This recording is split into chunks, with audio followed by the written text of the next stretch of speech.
네, 윤석열 대통령과 더불어민주당 이재명 대표 간의 회담 일정과 의제를 놓고 관심이 쏠리고 있습니다. 영수회담에 앞선 실무 협상은 어제 당일 무산됐는데 현재 어떻게 진행되고 있는지 국회 취재기자 연결해서 들어보겠습니다. 이다현 기자. 네, 국회입니다. 어제 무산됐던 영수회담 실무 협상이 오늘 열릴 것으로 보입니다. 우원식 더불어민주당 의원은 오늘 오전 YTN 라디오에 출연해 신임 홍철호 정무수석과 천준호 민주당 대표 비서실장이 오늘 만난다고 전했습니다. 어제 낮 3시 대통령실 한호섭 정무수석과 천준호 의원의 회동이 약속돼 있었지만 새 정무수석 인선 발표 문제로 당일 취소된 바 있습니다.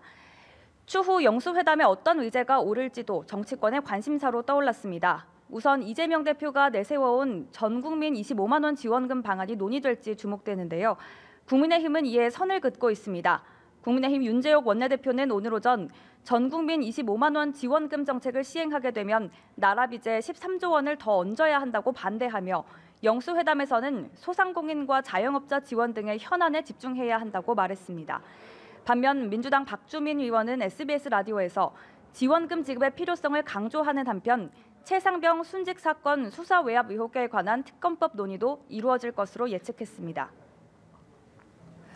네, 총선 참패 후 지도부 공백 상태가 된 국민의힘 상황도 알아보겠습니다. 오늘도 차기 비상대책위원장 선임 문제 논의를 이어간다고요?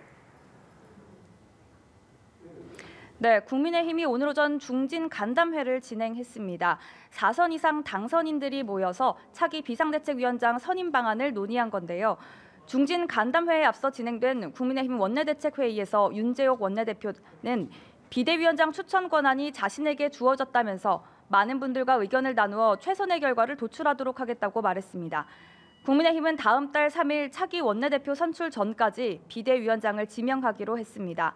애초 윤 원내대표가 비대위원장을 맡아 당을 관리할 것이라는 관측도 있었지만 윤 원내대표가 비대위원장직을 고사했습니다.